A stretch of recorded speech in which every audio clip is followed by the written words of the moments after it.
ટૂંકી નોટિસમાં આ બધા જનજાગૃતિના એક અભિયાનમાં આ બધા જોડાયા તે બદલ ખૂબ ખૂબ આભાર. આજે એક એવા ભરતી કૌભાંડની વાત કરવી છે જે ખૂબ અજીબ છે અને કંઈક ને કંઈક દ્રષ્ટિએ એવું લાગી રહ્યું છે કે આપણે કંઈક વિશ્વની 8મી અજાયબી ગોતી રહ્યા હોય કે વર્તમાન યુગના આલ્બર્ટ આઇન્સ્ટાઈનને શોધી રહ્યા હોય અને આજે મળી ગયું હોય એ પ્રકારની ફિલિંગ આ પ્રેસ કોન્ફરન્સ કરતા મને આવી રહી છે. કેમ કે ગુજરાત સરકારની અંદર સ્પર્ધાત્મક પરીક્ષા બહાર પડે એ પહેલા તો મને એવું લાગે છે કે ઉમેદવારી કોણ કરશે અને કોને નોકરી મળશે એ નક્કી થઈ જતું હોય એવું એક સુનિયોજિત કાવતરું ચાલતું હોય આજે એનો પર્દાફાશ કે એનો ઘટસ્ફોટ કરવો છે. અને વાત જાણે એમ છે કે ગુજરાત રાજ્ય સરકાર દ્વારા સિનિયર ક્લાર્કની ભરતી માટે એક જગ્યા બહાર પાડવામાં આવી હતી. વીર નર્મદ દક્ષિણ ગુજરાત યુનિવર્સિટી સંલગ્ન ગ્રામ સેવા ધરમપુર સંચાલિત વન સેવા મહાવિદ્યાલય BRS કોલેજ જે બિલપુડી ખાતે આવેલી છે અને તાલુકો છે ધરમપુર. હવે આ કોલેજની અંદર સિનિયર ક્લાર્ક માટેની એક વેકેન્સી બહાર પાડવામાં આવે છે અને આ જે કોલેજ છે એ કોલેજમાં જે વેકેન્સી બહાર પાડવામાં આવે છે એ એક પદ માટેની છે. ઉમેદવારો ઉમેદવારી નોંધાવે છે 63 જેટલા. પરીક્ષામાં હાજર રહેનાર ઉમેદવારો એ 32 જેટલા છે. પરીક્ષા હમણાં જ લેવામાં આવી છે 20/1 એટલે કે 20 જાન્યુઆરી 2025 ના રોજ આની પરીક્ષા લેવામાં આવી છે અને પરીક્ષાનું જે કેન્દ્ર હતું એ BRS કોલેજ બિલપુડી ધરમપુર હતું અને પરીક્ષાનો સમય 2:30 થી 5:30 નો હતો. અને જોવા જઈએ તો પરીક્ષા પદ્ધતિનો પ્રકાર જે રીતે સામાન્ય વર્ગ 3 ની જે પરીક્ષા હોય કે એક પેપર એ MCQ 210 માર્કનું હતું અને બીજું CPT કોમ્પ્યુટર પ્રોફિશિયન્સી ટેસ્ટ એ 100 માર્કનું હતું.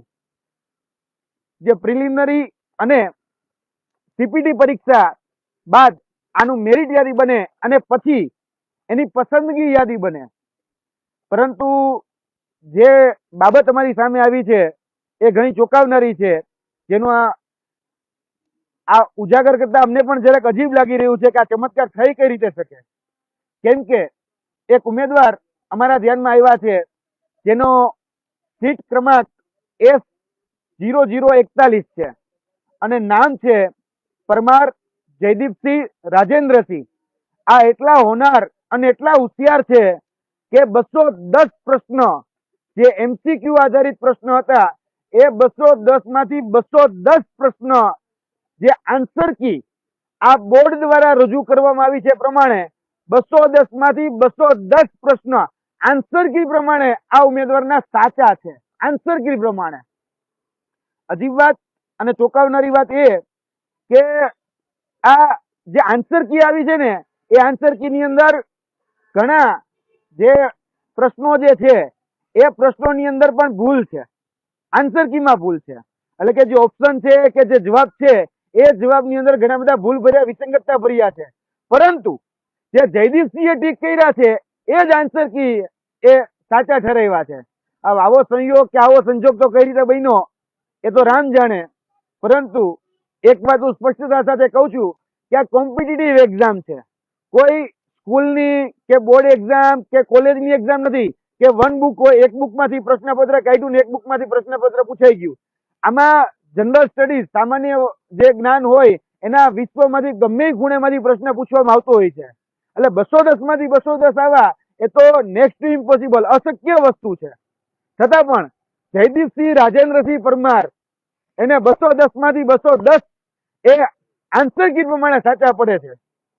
હવે અમુક પ્રશ્ન એવા અમારી ધ્યાનમાં છે કે જે સામાન્ય આપણે ધોરણ 6, 7માની પાઠ્યપુસ્તક વાંચીએ ને એમાં સમાજ વિજ્ઞાનની પુસ્તક હોય કે ગુજરાતી વ્યાકરણની પુસ્તક હોય એમાંથી પણ આપણે જવાબ મળી રહે અને ખૂબ સિલી ક્વેશ્ચન છે અને જે ખરેખર ખોટા છે, જેના જવાબ પણ ખોટા છે. પણ આન્સર કીમાં જે જયદીપસિંહે ટીક કર્યા છે એને જ સાચા આન્સર કીએ ઠેરવ્યા છે. હું 2-5 પ્રશ્ન તમને કહું છું એટલે તમને ખ્યાલ આવે કે આ ચમત્કાર કેવો થયો. મોઢેરાનું સૂર્ય મંદિર કોણે બનાવ્યું?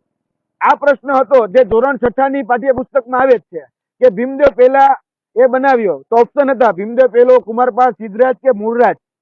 હવે આમાં જયદીપસિંહ પરમારે ઠીક કર્યો કુમારપાળ, તો આમાં જવાબ સીધો જ એ કુમારપાળ આપી દીધો. ખરેખર ભીમદેવ પેલો આવે. હવે બીજો સામાન્ય પ્રશ્ન છે કે ગુજરાતની પ્રખ્યાત વાનગી કઈ? હવે 4 ઓપ્શન છે, જલેબી, ખારી, શ્રીખંડ કે બાસુંદી. જયદીપસિંહે ટીક કર્યું શ્રીખંડ, એટલે અહીંયા જવાબ આપવામાં આવ્યો શ્રીખંડ. હવે ખરેખર જોવા જઈએ તો આપણા પ્રવાસન તંત્રમાં બધી જગ્યાએ જલેબીનો ઉલ્લેખ છે. ત્રીજું, ગુજરાતી વ્યાકરણનો બહુ સામાન્ય ક્વેશ્ચન 6ઠા 7માની વ્યાકરણની બુકમાં આવે કે આપણે નામ અને નામના પ્રકારમાં કે પ્રેમ એ કઈ સંજ્ઞાનો ભાવ, કઈ સંજ્ઞાનો પ્રકાર છે? ઓપ્શન છે દ્રવ્યવાચક, સમૂહવાચક, ભાવવાચક કે ક્રિયાવાચક. હવે આમાં ઉમેદવાર એટલે કે જયદીપસિંહ પરમારે ઠીક કર્યું કે દ્રવ્ય છે ભાઈ. હવે ભાવ છે એ દ્રવ્યવાચક, જયદીપસિંહે ટીક કર્યું એટલે આન્સર કીમાં પણ જયદીપસિંહે ટીક કરેલો દ્રવ્યવાચક હવે. ખરેખર જવાબ આવે ભાવવાચક, કારણ કે પ્રેમ એટલે ફિલિંગ એટલે ભાવ પ્રગટ કરીએ એટલે ભાવની સંજ્ઞા એટલે કે ભાવવાચક સંજ્ઞા આવે. પણ જયદીપસિંહે ટીક કર્યું એ જ આન્સર કીમાં સાચું ઠેરવવામાં આવ્યું. પછી વર્તમાન મુખ્ય ન્યાયાધીશ કોણ છે? આમાં ઓપ્શન આપવામાં આવ્યો છે, ઓપ્શન સાંભળજો. ઉદય ઉમેશ લલિત, ધનંજય વાય ચંદ્ર મૂળ, સંજય કિશન કોલ, એસ અબ્દુલ નઝીર. આમાંથી એક પણ ઓપ્શન સાચો નથી. આમાંથી એક પણ, કારણ કે વર્તમાન સીજીઆઈ છે સંજીવ ખન્ના છે. હવે અહીંયા જોડણી ક્યાંક ભૂલ હશે માનું છું કે ધનંજય વાય ચંદ્રમૂળ 2021માં હતા. કદાચ વર્તમાન પત્ર કે વર્તમાન પ્રવાહનું જે પેપર જે છે એ 2021 પ્રમાણે કઢાયું છે. એટલે આમાં જયપાલ જે છે એમને ટીક કર્યું કે ધનંજય વાય ચંદ્રચૂડ, તો એ જ પ્રશ્નને સાચો કરવામાં આવ્યો. આ રીતે મેથ્સના પણ 4-5 પ્રશ્નો છે, સામાન્ય છે, સમજવા જેવા છે, મોઢે ગણતરી થઈ શકે કે 400% અને 330% વચ્ચે તફાવત શું? હવે 425% કરો તો 100 થાય અને 330% કરો એટલે 90 થાય. હવે આપણે બધાને ખબર પડે વચ્ચે તફાવત કેટલો ના આવે? તો ઓપ્શન છે 10, 20 કે 30, 40. જયદીપસિંહે 20 ટીક કર્યું છે. હવે આન્સર કીમાં 20 જ જવાબ ટીક કરવામાં, ખરેખર જવાબ આવે 10. એટલે બહુ સિલી ક્વેશ્ચન. સરેરાશ નો એવો છે 12, 15, 18, 20 ની સરેરાશ કેટલી? બરાબર, તો જવાબ આવે 16.25, જે ઓપ્શનમાં જ નથી. અને છતાંય જયદીપસિંહે જે ટીક કર્યો ને એ જ જવાબને સાચો ઠેરવવામાં આવ્યો. ઘણી બધી જગ્યાએ ગ્રામેટિકલ મિસ્ટેક છે. મોટા ભાગના કોમ્પ્યુટરના પ્રશ્નો જે છે કે સંબંધિત વિષયને લગતી જે જાણકારી માંગવામાં આવી છે એ મોટા ભાગના પ્રશ્નોની અંદર ભૂલ છે. પણ જયદીપસિંહે ટીક કર્યા, જયદીપસિંહ ગજેન્દ્રસિંહ પરમાર, એના બધા જ પ્રશ્નોના જવાબ રાજેન્દ્રસિંહ એના જવાબ આન્સર કી પ્રમાણે સાચા આપવામાં આવ્યા છે. અને 210 માંથી 210 આન્સર આ વ્યક્તિના સાચા પડે. ચાલો માની લઈએ કે કદાચ જયદીપસિંહે ટીક કર્યા, પણ મને એમ થાય કે આન્સર કી કાઢનાર તજજ્ઞોથી કઈ રીતે ભૂલ થાય? કારણ કે મૂળ પ્રશ્ન તો તજજ્ઞનું ના આવે કે જવાબ કદાચ ટીક કરવામાં થોડી ઘણી ભૂલ થઈ છે કદાચ, તો પણ તજજ્ઞો કઈ રીતે ભૂલ કરે જે પેપર સેટર છે? હવે મને એવું લાગી રહ્યું છે કે આ પેપર સેટર આ જે આન્સર કી ના જે સેટર છે એ જયદીપસિંહ હોવા જોઈએ, કા પછી એ જયદીપસિંહના નજીકના ઘરોબાના વ્યક્તિ હોવા જોઈએ, તો જ આ વસ્તુ શક્ય બને. કારણ કે આ જે વ્યક્તિ જે છે એ વ્યક્તિ ના 210 માંથી 210 પ્રશ્ન સાચા પડે છે. ચાલો આ બધું કદાચ હું માની લઉં છું સંયોગ સંજોગ હશે, કદાચ ચમત્કાર પણ થયો હશે એવું હું માની લઉં છું. પણ હવે હું તમને બીજી એક નવી વાત એમાં ઉમેરવા જાઉં છું. આ એટલો હોનાર વ્યક્તિ છે કે જેને 210 માંથી 210 પ્રશ્ન સાચા પડે, પરંતુ પોતાની જે OMR સીટ જે છે ને એ OMR સીટ ભરવામાં આ ભાઈને સીટ નંબર ભરવામાં ભૂલ થાય અને નિરીક્ષક પાસેથી બીજી OMR લેવામાં આવે છે. આ જયદીપસિંહને OMR સીટ ભરવામાં એના જે બેઠક ક્રમાંક છે એ બેઠક ક્રમાંક ભરતા નથી આવડતો. હવે આ કેવું એ નથી સમજાતું કે ભાઈ આ વ્યક્તિ જે છે એ બેઠક ક્રમાંક હરકો પોતાનો ભરી શકે, નિરીક્ષક પાસેથી બીજી OMR લેવામાં આવે, 65 છે બેઠક ક્રમાંક આ ભાઈનો 55, હવે OMR સીટ પછી લેવામાં આવે એ 65 ની લેવામાં આવે. એટલે કઈક અજીબ છે એવું સ્પષ્ટપણે અમને તો લાગી જ રહ્યું છે. કારણ કે 41 નંબરના ઉમેદવાર હોય અને 65 નંબરની OMR પૂરે એટલે કઈક શંકા દાળમાં કશું કઈક કાળું છે એવું જરાક લાગી તો રહ્યું છે. પણ હવે હું એક વાત એ પણ ઉમેરું કે કદાચ OMR માં ચલો આ વ્યક્તિથી ભૂલ થઈ હશે, વાત ગળે નથી ઉતરતી પણ ઉતારું છું કે ભૂલ થઈ હશે, પરંતુ અમે આ હોનાર વ્યક્તિના નું નામ જેટલી પણ સ્પર્ધાત્મક પરીક્ષા છેલ્લા 5 વર્ષમાં લેવાય છે, UPSC, GPSC, ગૌણ સેવા, panchayat, Gujarat police recruitment board, corporation, આ બધી જ ભરતીમાં આ ભાઈનું નામ અમે તપાસ કરવાના પ્રયત્ન કર્યા, પણ આ ભાઈનું નામ અમને બીજી એક ભરતીમાં જોવા ન મળ્યું. ફક્ત આ સિનિયર ક્લાર્કની ભરતીમાં આ ભાઈને કેટલો રસ હશે કે કેટલા હોનાર કે કેટલા હોશિયારી છે કે એને ફક્ત આમાં એકમાં જ ફોર્મ ભર્યું અને એકમાં જ પાસ થયા. બીજા એકે રિઝલ્ટમાં અમે જે તપાસ્યું તો એમાં તો આ ભાઈ એકેય પરીક્ષામાં પાસ નથી. એટલે આમાં ભરતી કૌભાંડ આવે અને કોઈ રાજકીય કનેક્શન ન આવે એવું તો બિલકુલ ન બને. એટલે આ જયદીપસિંહ રાજેન્દ્રસિંહ પરમાર જે છે એ જયદીપસિંહ રાજેન્દ્રસિંહ પરમારનું પણ એક રાજકીય કનેક્શન બહાર આવે છે, જે વર્તમાન આપણા જે ધરમપુર છે એ ધરમપુરના પૂર્વ કોર્પોરેટર રહી ચુક્યા છે. એમના પપ્પા, એમના પિતાશ્રી છે રાજેન્દ્રસિંહ પરમાર, એ રાજકારણ સાથે પણ સંકળાયેલા છે. એટલે આજથી થોડા સમય પહેલા એ જ વિસ્તારના મેમ્બર ઓફ પાર્લામેન્ટ એવું કીધું હતું કે કાર્યકર્તાઓને પ્રાધાન્ય આપજો નોકરીઓમાં. એટલે અમને એવું લાગી રહ્યું છે કે એના કાર્યકર્તાઓને ક્યાંક પ્રાધાન્ય મળતું હોય એવું સ્પષ્ટપણે આમાં તો દેખાઈ જ રહ્યું છે. અને થોડા સમય પહેલા હમણાં ત્યાં 50 લાખની ગ્રાન્ટ પણ આપવામાં આવી. કનુભાઈ દેસાઈ પણ ત્યાં ઉપસ્થિત હતા, આપણા નાણામંત્રી છે. હું નાણામંત્રી પર આક્ષેપ નથી લગાડતો, પણ એ વાત તો ચોક્કસ કહું છું કે નાણામંત્રીએ આમાં તપાસ કરવી જોઈએ કે ભાઈ નાણાંની તો લેતી દેતી આમાં નથી કરવામાં આવી ને. કારણ કે નાણામંત્રી જે જગ્યાએ જતા હોય એ જગ્યાએ તો ખુદ પાકસાફ હોવી જોઈએ. અને આ સંસ્થાના જે સ્થાપક છે એ નાનુભાઈ દેસાઈ, જે ગાંધી વિચાર સાથે સંકળાયેલા વ્યક્તિ અને ગાંધી વિચારોને ગાંધીના જે મૂલ્યો છે એ મૂલ્યોને આગળ લઈ જવા માટે આ સંસ્થાની સ્થાપના કરવામાં આવી હતી. મને એવું લાગે છે સ્વર્ગસ્થ થયેલા નાનુભાઈ દેસાઈ પણ આજે એ ચિંતા વ્યક્ત કરતા છે કે ભાઈ ગાંધીજીના જે મૂલ્યો હતા, ગાંધીજી જે કહીને ગયા હતા કે ચોરી ન કરવી, કપટ ન કરવું, તો આ ભાઈશ્રી જે છે જેના પિતાશ્રી બહુ રાજકીય મોટી વર્ગ, આર્થિક વર્ગ ધરાવે છે, એ જ વ્યક્તિને આની અંદર એ નોકરી મળે છે. એટલે ઘણી બધી બાબતો એવી છે જે અમારા ધ્યાનમાં આવી, એટલે અમે તમારી સમક્ષ અને એના તમારા માધ્યમથી સરકાર સમક્ષ પણ મૂકી રહ્યા છીએ. અમારી સરકારને એક વિનંતી પણ છે કે સરકાર આ પ્રકારનું શા માટે કરે છે એ નથી સમજાતું. કારણ કે 20 તારીખે પરીક્ષા લેવાય. મેં તમને અગાઉ કીધું એમ પરીક્ષાના 2 તબક્કા છે, પ્રિલિમ અને CPT.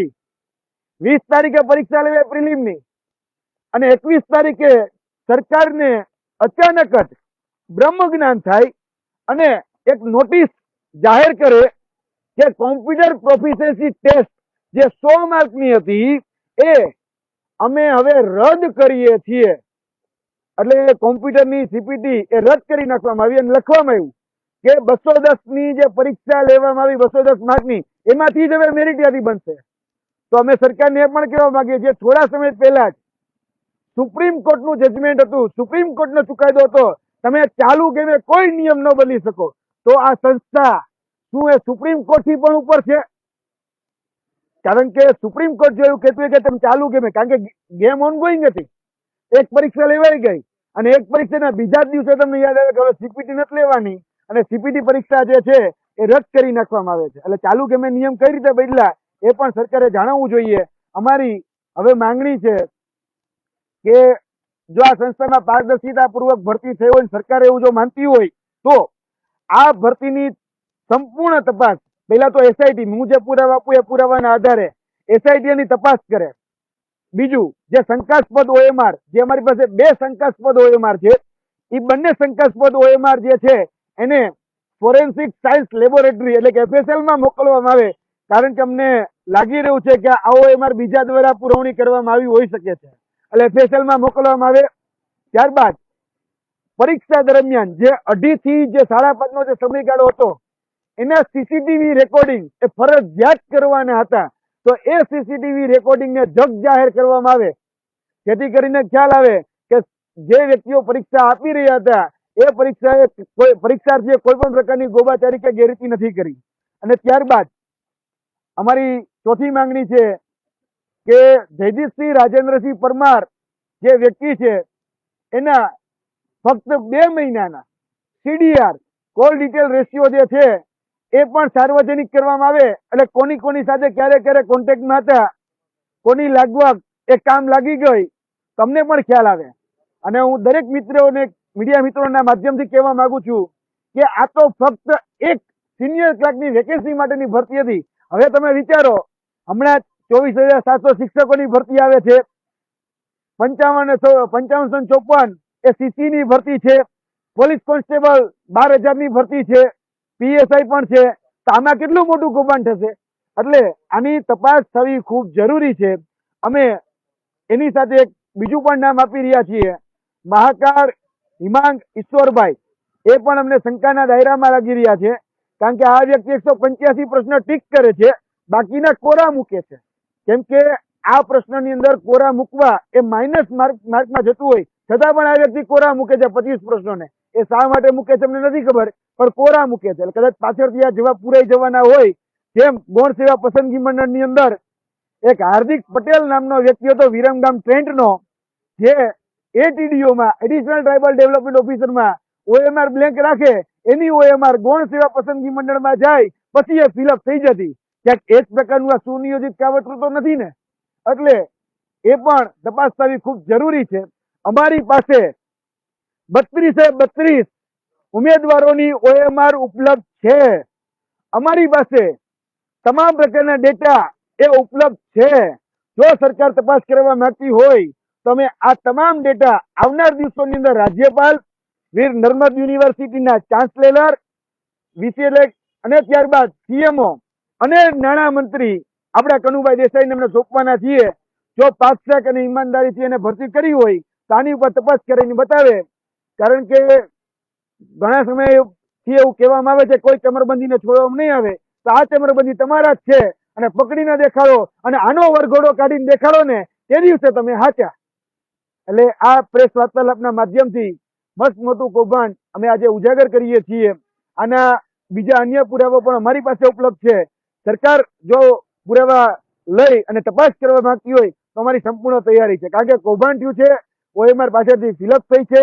આ બધી જ પ્રકારની માહિતી પૈસા લેતી હતી, એ બધી જ પ્રકારની માહિતીઓ એ ત્યાંના અમને અમારા જે પ્રામાણિક ઈમાનદાર જે સોર્સ છે આપી રહ્યા છે. જી આપના ક્વેશ્ચન.